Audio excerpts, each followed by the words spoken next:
Đây là anh bạn người Cáp Nhĩ Tân của Tiểu Trần. Trước khi Tiểu Trần đến với Cáp Nhĩ Tân thì Tiểu Trần đã quen anh bạn này hơn 1 năm trên mạng. Khi tới với thành phố Cáp Nhĩ Tân thì được anh bạn này dẫn đi chơi những cái địa điểm tham quan ở thành phố Cáp Nhĩ Tân này. Khi nói chuyện với anh bạn ấy một khoảng thời gian thì mẹ Tiểu Trần mới nhìn nhận ra là anh bạn này có sự hiểu biết nhất định về kinh tế, xã hội, chính trị. Và sự hiểu biết của anh bạn này về Việt Nam cũng rất là tốt. Mặc dù ở Đông Bắc này rất là xa Việt Nam nhưng mà anh bạn này có những kiến thức về kinh tế Việt Nam cũng khá hay. Và tiếp theo là kính mời mọi người đến với cuộc nói chuyện của Tiểu Trần và anh bạn người Cáp để chúng ta lắng nghe xem những anh bạn này có những kiến thức về kinh tế xã hội như thế nào.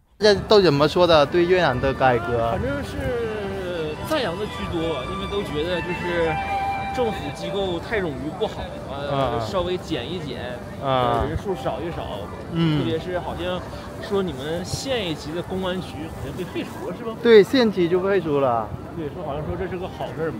对，但是毕竟你这一下裁员这么多人，是有什么影响还不好说。对对对对对对对。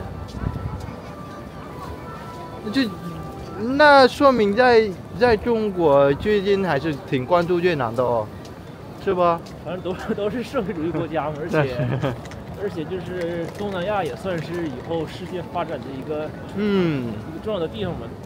越南也好，泰国也好，马来西亚也好，算是下一个就是世界经济发展的一个重心吧。以后要是中国那些可能中低端的那种制造业往外切的话，肯定是要往东南亚切。现在就是不知道东北怎么样，但是在南方他们很多就是出海嘛。对。出海第一站他们是去东南亚的。对对对。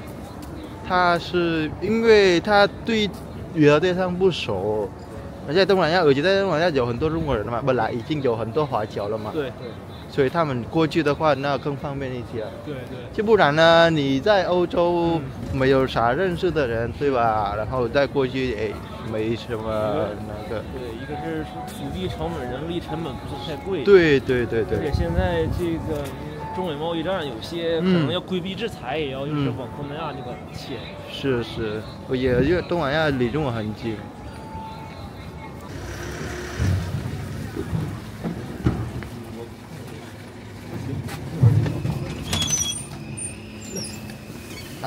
Bây giờ chúng ta đi ăn món thìa cô Tuân. Thìa cô Tuân ở bên Trung Quốc này, bên Đông Bắc này rất là nổi tiếng. Sẽ có một cái nồi rất là lớn như thế này. Sai ra. 那你点吧，因为我也看不懂这种。行，我点。好。在中国在线上也有套餐。你这俩人推荐一个。推荐一个。半只鹅，然后再就是排骨有小锅，然后这鹅是半只的，2个人足够了。2个人158是吧？对对对。你里边有带什么配菜是吧？里边带了土豆和酸菜。土豆和酸菜是吧？你要是想再加的话，就是提定加的，单加粉条啥的。就是排骨。还有鸡锅，在线上也得套餐。不用太多，就2个人。就2个人，你得用小锅吗？小锅就有个排骨锅小份。排骨锅是小份是吧？98，然后饼子啥是单点的都是。那行，那来个98这个小锅。来正好点点饼。饼子花卷拼盘的，一样4个行吗？一样4个是吧？饼就是贴锅的吗？4个饼，4个花卷。4个饼，4个花卷，行。现在这锅里有土豆、玉米、倭瓜、排骨。对。喜欢吃粉条加份粉条，有豆角。那正好来份粉条就行。你就行。然后咱这餐具用一次性还有免费的只有杯子盘，然后一次性有杯子有盘有碗有勺。来一次性的。好的。咱核对一下菜啊，然后有个排骨锅小份、花卷大饼拼盘，然后加了粉条，一次性餐具2套，对吧？行。好的。找券儿这玩意儿。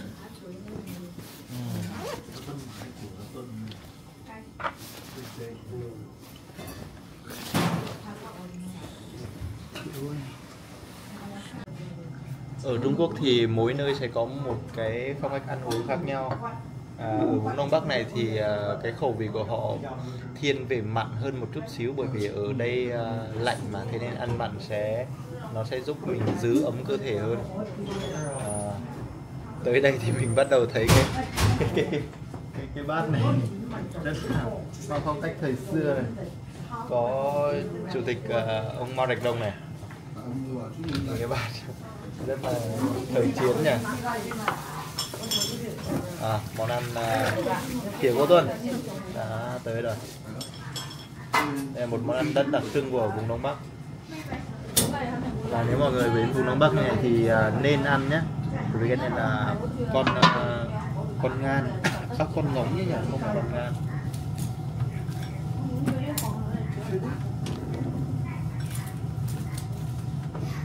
衣服白衣服注意一下，别崩着。应该是吧。衣服小心一些。可以装这个有对不对？它会有那个有些什么？有。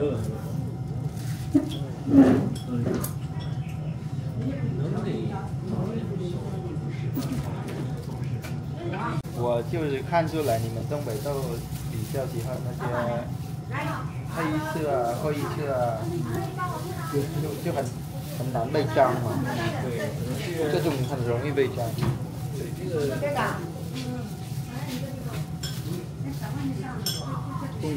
冬天的话，就是羽绒服什么就是黑色、红色的。夏天的话，天气好就是穿那种明亮颜色的衣服多。对，天有点冷。因为一个羽绒服要穿了好几天是吧？一个羽绒服。羽绒服得穿好几天，所以。那种你要穿对，就白色羽绒服，变黑一点才更好，白色会很容易被脏。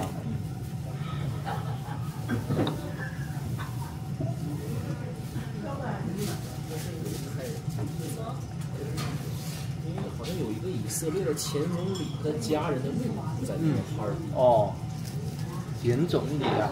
就是以色列总理。哪一年的？我想想，我给你找一下那个以色列前总理和哈尔滨这个亲人，我搜一下。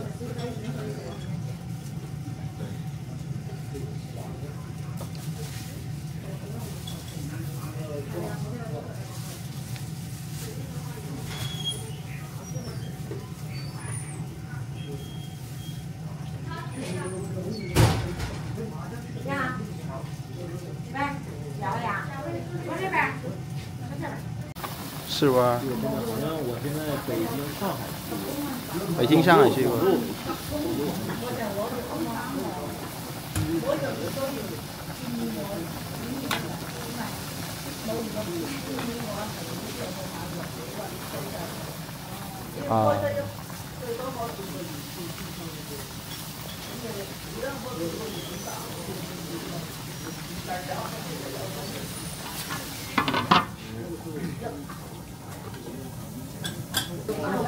刚才我说那个罐子因为了啥？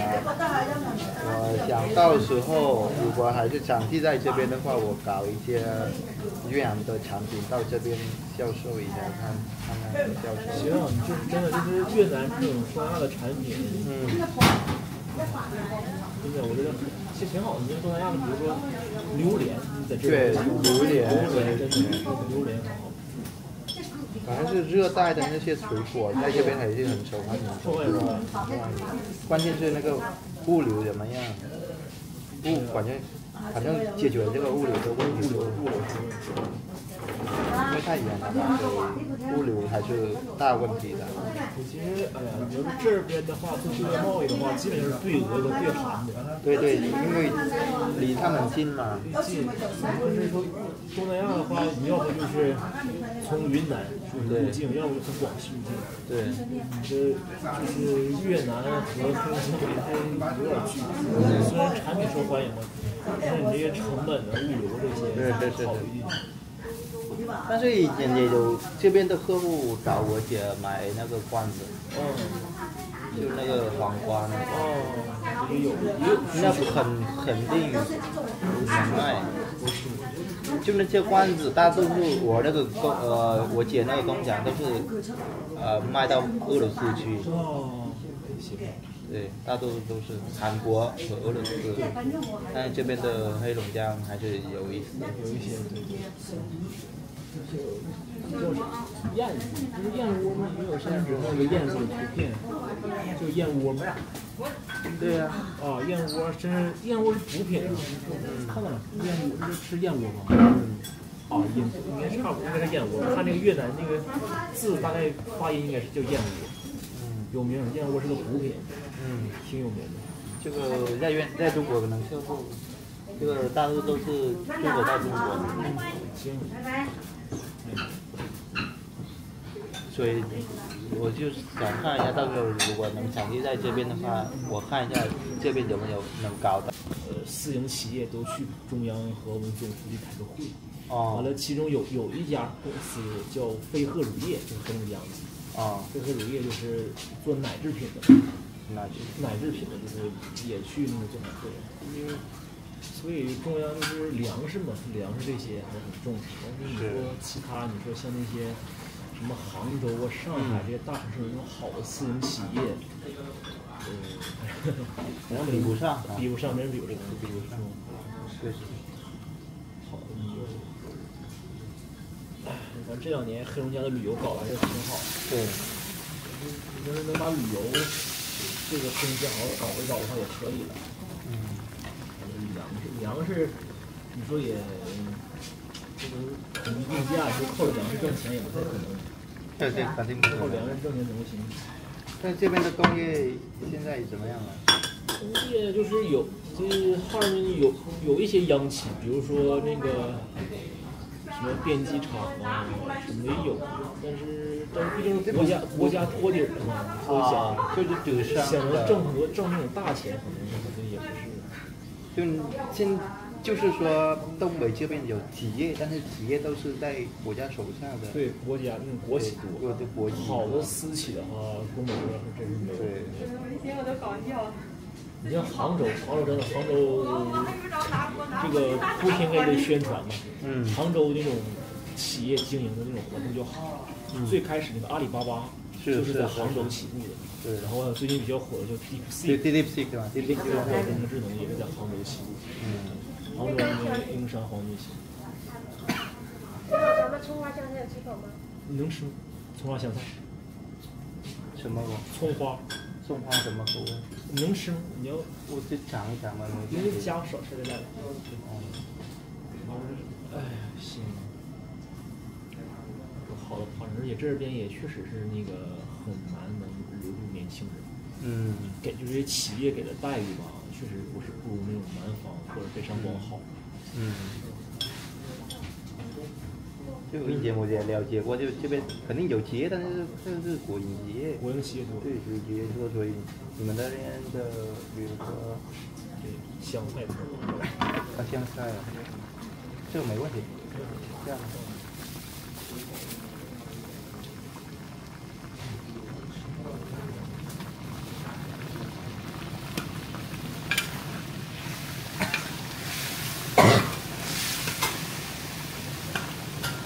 那你说，其实这个中国没了黑龙江真不行，毕竟什么粮食啊、林业呀，这些重要的资源不能不用。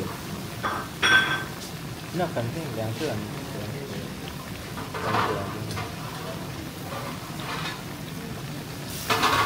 而且呢，你说这儿有这个地理优势，你跟俄罗斯接壤，那它也不像深圳，你说当年7、8年的时候搞改革开放，就是说深圳旁边是香港这么发达的一个城市，你说深圳人或者香港的那种商人可以到深圳来，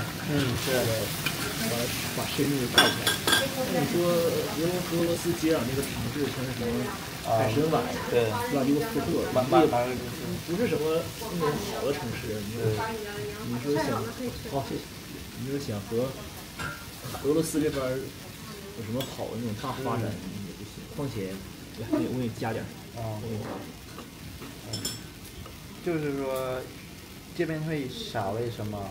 就是这边少了港口。对，港口。哎，港口那是算是东北的一段比较心酸的历史吧。当年这个被俄罗斯人拿走之后，也确实封得太严了，一点这个出口没给这个黑名将领。而且就说那个地方吧，那海参崴还是俄罗斯那个他们军队，就是太平洋舰队还在那边。是。但是有那一条河能通到不行，那边的话，吉林珲春有一条河通向大海，但是俄罗斯和朝鲜他们修了一条那个大桥，正好把那条河给那个拦腰给挡上了。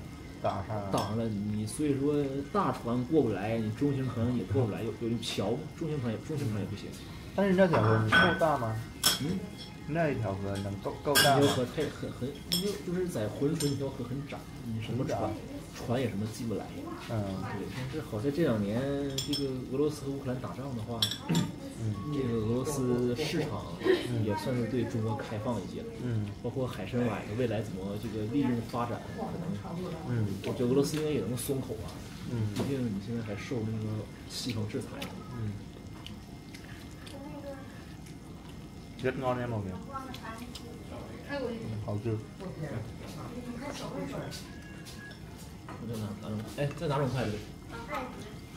这么块。你尝这个。你尝。它是平啊。Bánh ở bên này nha mọi người, bánh ở đặc trưng của vùng Đông Bắc Trung Quốc này. Theo cái của chiếc này.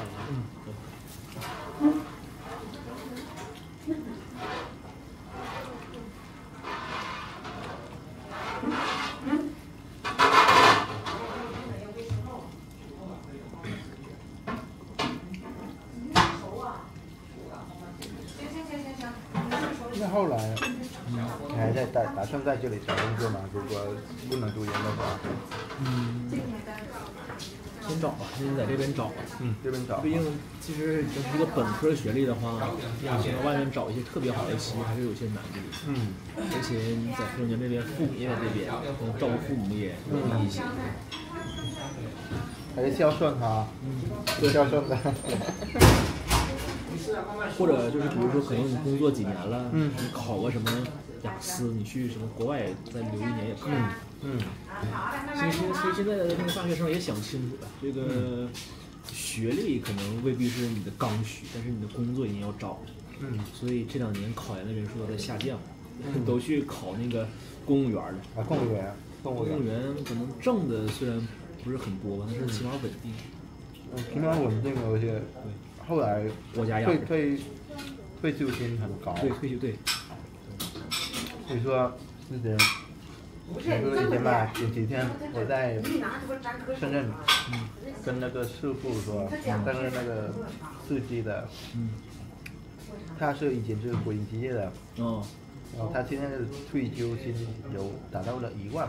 对，退休对深圳那边肯定高，深圳国营企业，然后他的老婆是公务员，退休金有2万，那很高了。这样你轻轻松松，对，好好享受生活了。生活对。那要你说就是华为或者是说什么小米这种大企业，挣的是多，那是累着，累。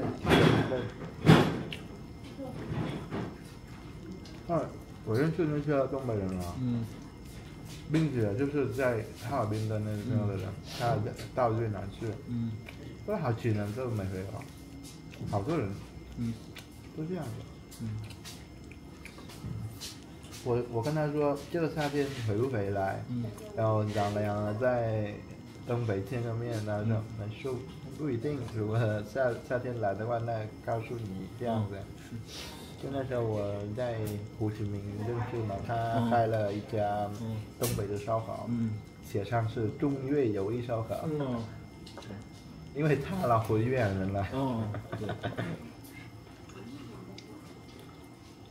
对，这个反正中国这个是外去外国的这个女生，就是东南亚很多，特别是这个云南，我看云南那个外去的比例挺高的。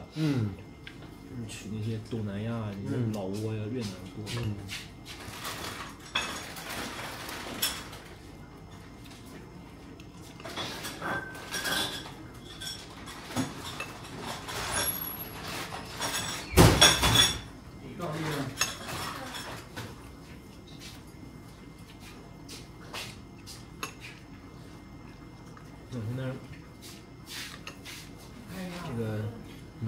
企业，像是马斯克那个星链好像正在和越南谈合作。星链还有那个英伟达。真的，现在如果说是这个英伟达出口显卡到中国受限的话，你要中国想买到就得转到什么越南、新加坡或者是中东那些国家，对，买显卡。那怎么说呢？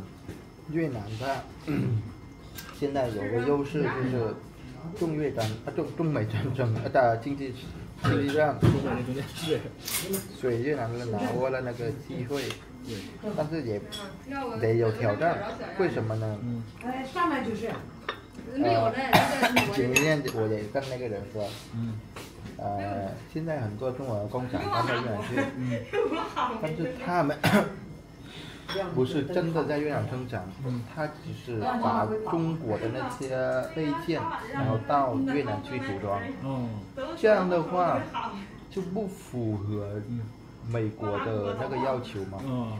所以有一些政策方面可能会后来会受到的影响。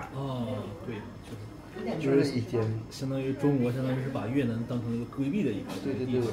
但是到时候是看看就是这个东西有点像就什么有一个外交说的切香肠嘛，一边切。你要是美国逼一步，咱就让一步；美国让一步，咱就可以进一步。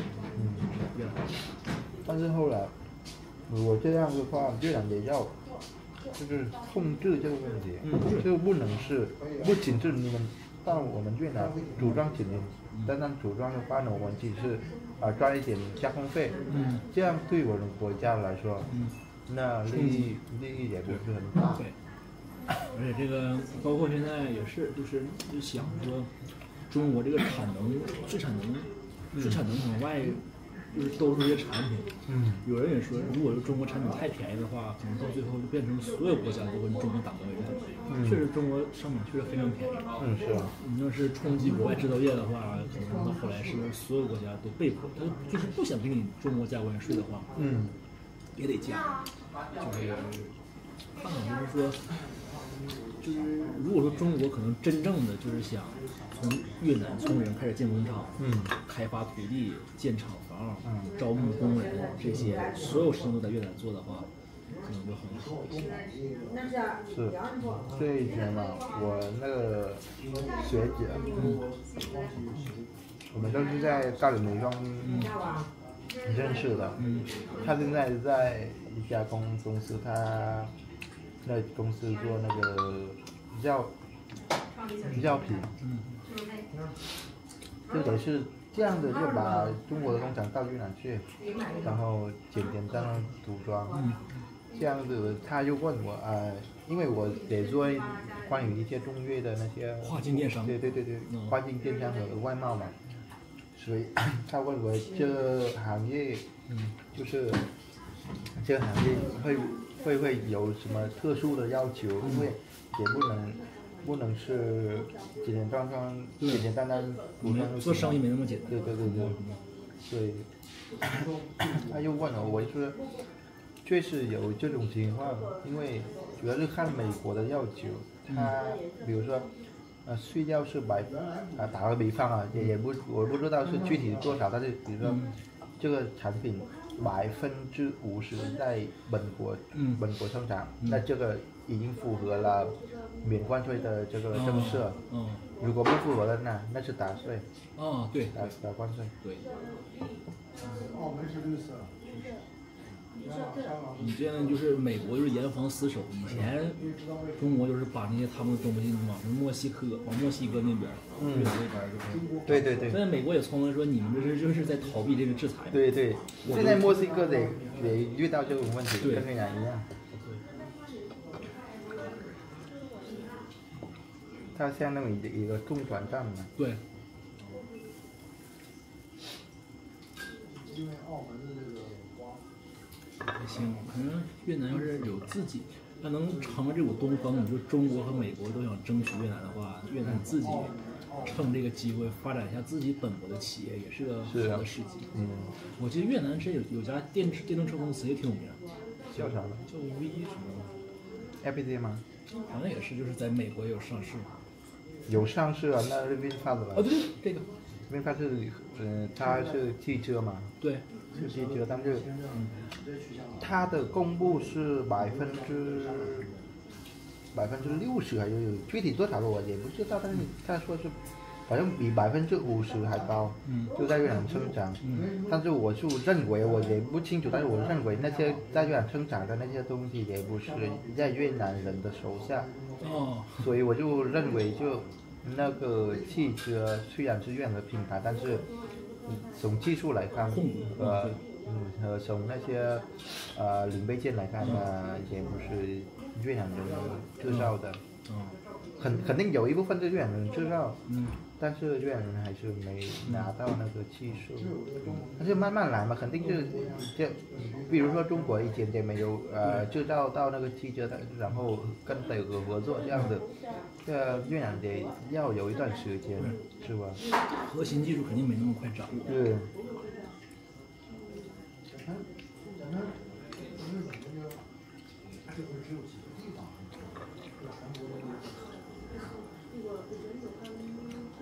还有就是越南的工会，越南工会也是，越南还是这个工会确实好像也挺强大，就是就是越南的劳动方面的话，还是比中国就是工资我不说啊，但是那些福利还是比中国好了一点，因为对工会还是对。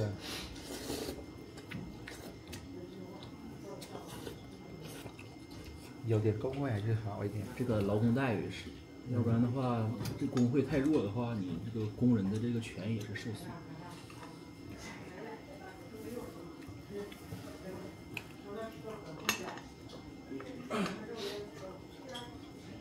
对，今天我遇到那个问题，就是我就是很好奇，那为什么同一个公司都是中国移动，但是为什么在黑龙江不能查到辽宁的账号码？对，我也不是真清楚。它每个省的，你首先就是说每个省它那个市场需求不一样，它有不同的套餐的价格、流量这些。对，我知道没有不同的套餐，但是它本来是同的一个公司嘛。但是还有每个省，比如说基建条件、你的网络覆盖，你的什么网络质量啊，它也有不同。就是如果就是说一个公司的话，但是所有服务都拉齐的话，可能不太可能。每个省那个你能给的硬件条件不一样，所以就只能。但是如果这个我能理解，但是比如说客户遇到问题的话，那这样的话，如果在线上能解决，那我不说了。那但是有一些老人他怎么办？是不？对，这个真是我也发现这个问题了，就是前段时间和我奶去办一个就是高龄补助的事情，就是那个地方他只能扫码。对啊，这个就真的我觉得有问题。你要是老人的话，他有的不会扫码，甚至连微信都没有。对啊，所以说我奶奶必须我陪着我奶奶去。对啊，他一个人整不了。所以嘛，这个是有问题。真的。而且我那时候购买那个汉球那个门票也是，需要中国的身份证，我们有中国身份证啊，然后要去排队买球票，但是排不上。对，哎，这个真的排不上。对，现在而且就是中国这些软件的话，它有这种要注册什么身份证啊、验证什么这些。它其实这些软件的思路就是说，这个软件我就是给中国人使。如果真的有那种想出海的想法，就像抖音和 TikTok 啊，像是什么那个拼多多和这个 Temu，就是他会搞一个海外版的东西，让外国人使。是。这种软件就是说我不能给外国人使，我就给中国人用。我想出海，我再开发另一个软件。那这样可能不是很开放。那对于你们中国人没有什么不好，但是对于我们来这里生活的话，还是有一点有问题，不方便，对吧？但是现在也在改，它之前有些地铁的话，它是只能刷什么微信、支付宝。现在的话，国外那些像什么 Visa 那些好像是能刷。上海行，有些什么国外那些银行卡可以刷。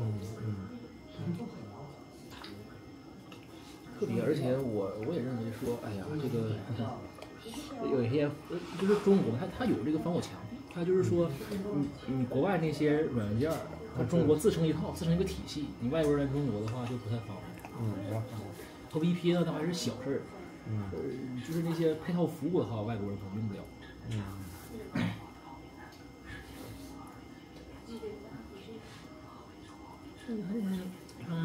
就是现在也在想法改变，就是说，包括现在微信支付、支付宝支付也能连那种国外的卡了。支付宝支付可以连国外的卡，但是微信可以，微信可以。微信如果你连国外那个银行卡的话，你只能支付，你不能转账，不能转账。但是我现在有中国银行卡就不一样，就没问题了。中国它现在，它首先中国它不是一个移民国家，没必要说是，就是你像比如说日本或者新加坡那种，日本也不，新加坡吧，它是这种移民国家，它有些服务建设就是为外国人着想，而且现在，中国可能外国人来中国旅游的话，中国需求可能也未必那么强，就是说特别想指着这个外国人来中国旅游啊。说能赚外汇什么的。如果说中国特别想，就是说我希望能吸引特别多外国游客来的话，肯定相应这方面会改善。就肯定是中国这个想法不是特别强烈。我就不需要说改善我那种配套服务。但是这2年呢，它实在是这个和疫情前相比，外国人来中国旅游的人数下降太多了。就被迫就是一个是什么支付宝、微信可以连外国银行卡。然后外国银行卡可以刷上海的地铁，这些就是被迫做，就是说需要做出一些改变。可能在那一些比较国际性的城市在先做是吧？对，得做，因为这2年外国人来实在太少。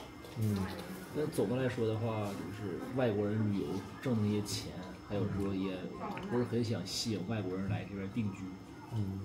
美女，我们这多少钱？在下楼买单，下楼看一下啊，转给我也可以。那有人讨论说，这个如果说中国这个生育率再下降的话，是不是得考虑什么外国移民的这些？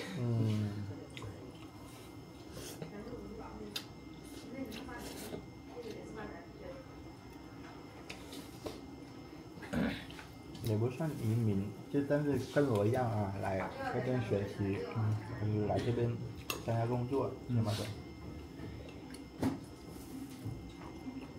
至少也有一个给人家给那个护照，对吧？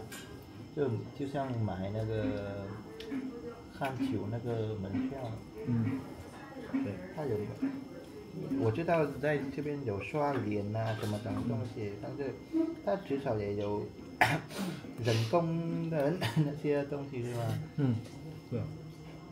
因为有一些东西不是每一个人都能搞明白，对，比如老年人啊什么的，也不是每个人都搞明白，是吧？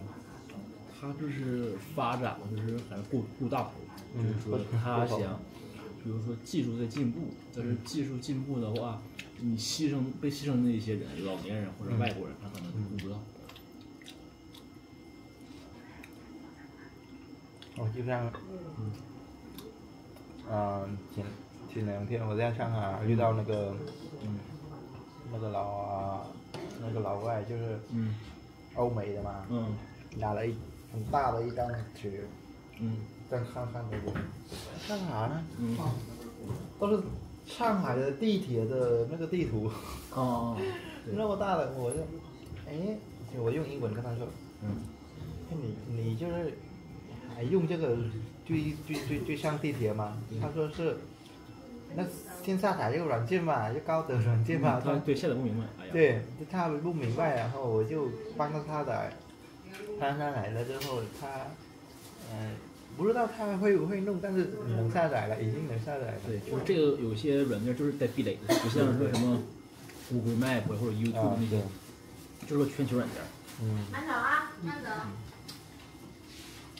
因为他如果打那一张纸，他怎么可能知道他现在在哪里？对呀，肯定不行。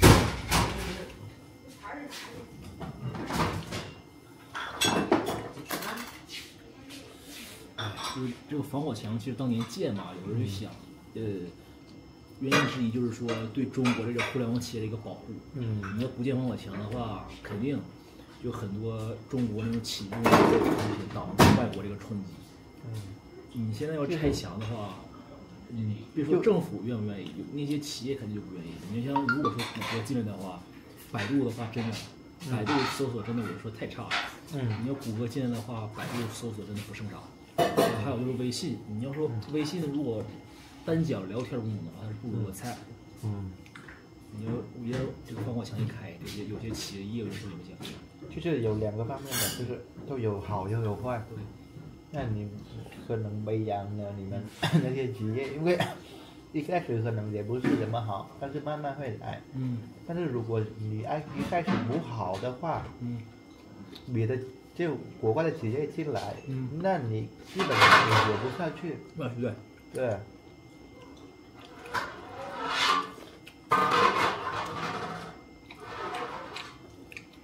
而且它也有一个问题，就是那个中国人民的就是data 嘛，data 拉达data 那什么东西？就是这个英文呢，我说的是英文，但是这个英文我说发音有点变越南的那口音。打进来。这个英文 data 日期，对，就是那些东西肯定要不能给在外国的公司，是吗？数据的话，其实现在也是那个马斯克那个汽车 FSD， 就是他到中国来的话，好像是算是开了个口。你 FSD 的话，你在路上开的话，你肯定得收集路况信息。但是现在中国是开了一个口。包括那个像是苹果进来的时候的话，中国的苹果数据中心在叫云上贵州，云上贵州，对，这些数据确实是，包括为啥这个美国对那个 TikTok 动手，确实是那个数据的问题。这事儿你数据安全是一个问题。数据安全是有问题，因为我们国家还是小国家，所以我们也不是不考虑，但是你要是真不是建议。对你要么不让他们进来的话，那你也没有啥能管的了。虽然我们有一些自己的聊天软件，但是就是我刚跟你看的这个东西，就是我们本地的聊天软件，这个东西跟微信一模一样。只是简单入外。也不是简单外面比如说这里也有这个小程序，然后现在我在国外，所以看不到那个视频号，微信也有视频号，这个是朋友圈，这个有一个，这个有点像 Facebook 和对，这个东西比那个微信好一点，就是日常的嘛。short videos。对，就我上飞机我拍日常的，这个不会留下的，那这个这个是个人主页。这基本上是跟微信差不多。对，就是微信和那个 Instagram 和 Facebook 的一个结合。对，但是而且呢，这个公司它是受到了那个腾讯的那个投资。那腾讯有控制吧？对，有控制，肯定有控制。而且它这个公司呢，以前呢，它本来做那些游戏嘛，电子游戏，也就是从那个腾讯那个电子游戏，然后改成越南版。就是这样。所以腾讯有什么游戏比较火的游戏，它就是改成越南版的。到越南市场就他负责。Tan giờ多少钱呢？126. Một phần này là 126 tệ. Còn mình ăn không hết. Bởi vì cái khẩu phần ăn ở Đông Bắc này phải nói là nhiều. Mình lần đầu tiên đến Đông Bắc, cái lúc đó mình cũng ăn không hết luôn.